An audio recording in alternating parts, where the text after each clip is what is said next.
Assalamualaikum warahmatullahi wabarakatuh. Di sini saya Bima akan menjelaskan tentang teorema segitiga. Sebelum memasuki teorema segitiga, alangkah baiknya kita harus mengetahui apa sih segitiga itu, kemudian jenis-jenis segitiga, sudut-sudut segitiga.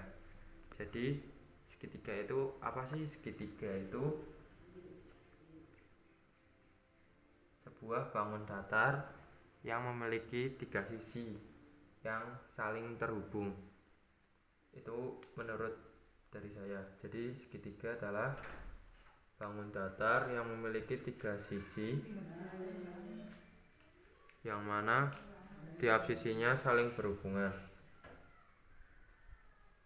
satu sama lain, dan besarnya sudut di segitiga ini itu 180 derajat.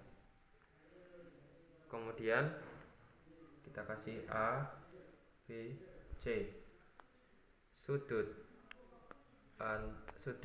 ini A, B, C kita bisa sebut dengan beta.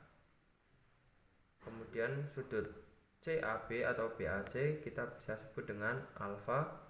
Kemudian sudut ACB atau BCA kita sebut dengan gamma.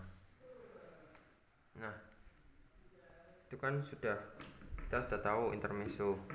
Kemudian jenis-jenis segitiga. Jenis-jenis segitiga itu ada 4. Yang pertama ada segitiga siku-siku.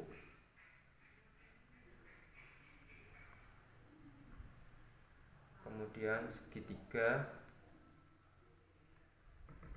sama kaki.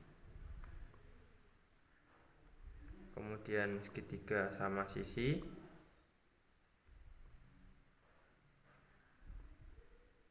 Dan segitiga sembarang.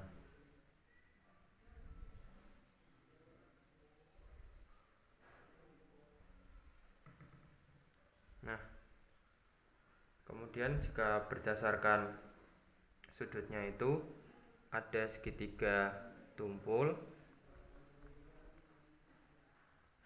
dan segitiga lancip. Nah, jadi segitiga siku-siku itu segitiga yang dimana di dalam segitiga itu terdapat sisi siku-sikunya yang sudutnya itu bernilai 90 derajat. Kemudian ada segitiga sama kaki, di mana segitiga yang mempunyai alas atau kaki sama panjang. Kemudian ada segitiga sama sisi, di mana segitiga itu memiliki sisi-sisi yang sama panjang dan biasanya kongruen. Segitiga sembarang. Nah, segitiga ini sisinya tidak sama panjang, kemudian sudutnya juga berbeda-beda. Nah, itu. Maaf, tadi menambahkan informasi yang sama sisi. Ini biasanya sudutnya sama besar semuanya. Kemudian ada segitiga tumpul, di mana di dalam segitiga itu terdapat sudut yang besarnya lebih dari 90 derajat atau sudut tumpul tadi. Kemudian yang kedua ada segitiga lancip, di mana di dalam segitiga itu terdapat sudut yang kurang dari 90 derajat.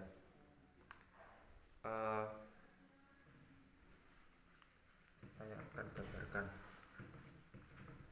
Misalnya segitiga siku-siku.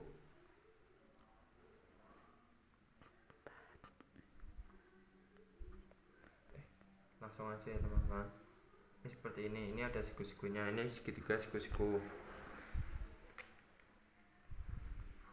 Kemudian ada segitiga sama kaki, dimana biasanya ini sama panjang. Kemudian ada segitiga sama sisi, dimana sisinya sama panjang. Kemudian ada segitiga sembarang,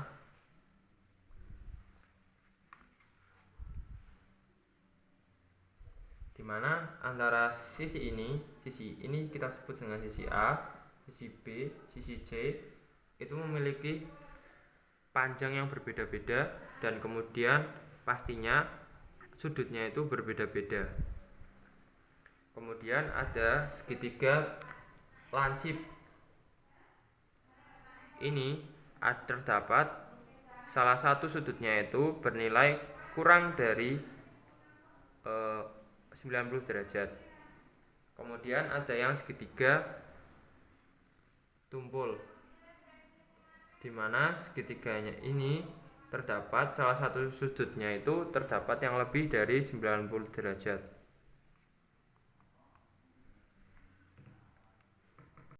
Lagi bersama saya Bima Laksana. Di sini saya akan menjelaskan tentang teorema lain dari segitiga. Yang pertama yang akan saya jelaskan yaitu jumlah sudut yang ada pada segitiga itu sebesar 180 derajat.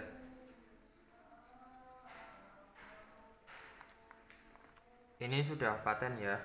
Kemudian yang kedua, jumlah sudut yang berada di luar segitiga itu sama dengan 360 derajat. Kemudian sudut luar yang berhadapan dengan sudut lain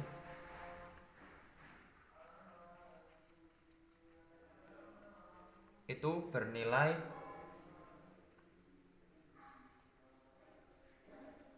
kedua sudut yang lainnya.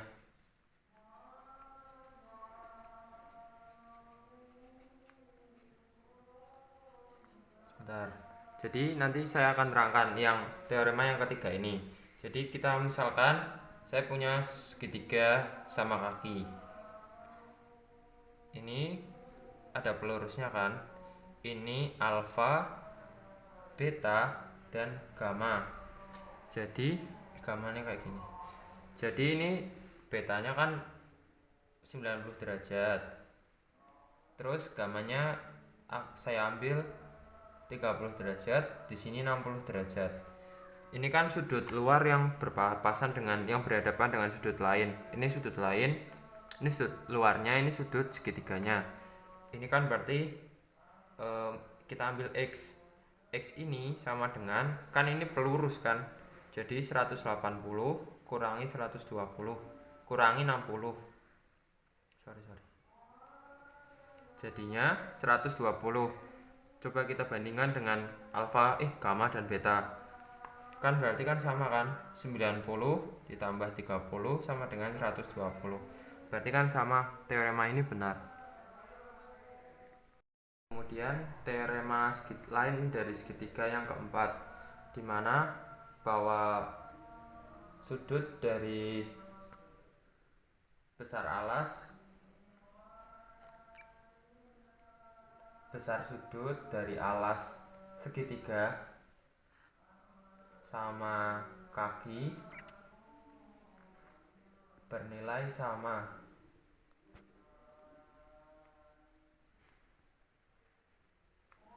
Mengapa? Ini kita coba buktikan. Pertama kita gambar segitiga sama kaki. Kita anggap ini gambarnya sangat sempurna ya teman-teman. A, B, C. Kemudian kita buat garis berat dari C, ini di tengah-tengahnya ini ada D. Kita buat garis berat. Nah, yang membagi antara A dan B. Ini kan pasti jarak AD sama dengan jarak BD. Sehingga jika demikian, pasti nilai dari sudut yang milik A itu sama dengan sudut yang milik B. Karena di sini juga berhempit dengan CD. Kemudian kita selanjutnya di teorema segitiga selanjutnya yaitu teorema yang kelima, di mana dalam segitiga siku-siku 30 derajat, sisi di hadapan sudut 30 derajat itu sama dengan sisi miring. Nah, kita punya segitiga siku-siku nih teman-teman, di mana yang C ini 30 derajat, sedangkan yang B 60 derajat. Teorema ini mengatakan bahwa dalam segitiga siku-siku, sisi di hadapan segitiga sisi ini. Jadi kita pertamanya itu awalnya kita tarik garis berat dari A ke D yang bisa membagi antara C dan B, sehingga besarnya sisi BD dan DC itu sama. Kemudian kan sudut segitiga sudut B itu 60 derajat, sedangkan sudut yang ADB itu juga sama karena panjang BD dan panjang AD itu sama teman-teman, sehingga nah ini 60 ini 60, dan juga sudut DAB itu sama dengan 60 derajat juga. Jadi dapat disimpulkan sudut ABD itu sama dengan sudut BAD sama dengan sudut ADB yang besarnya sama, yaitu 60 derajat.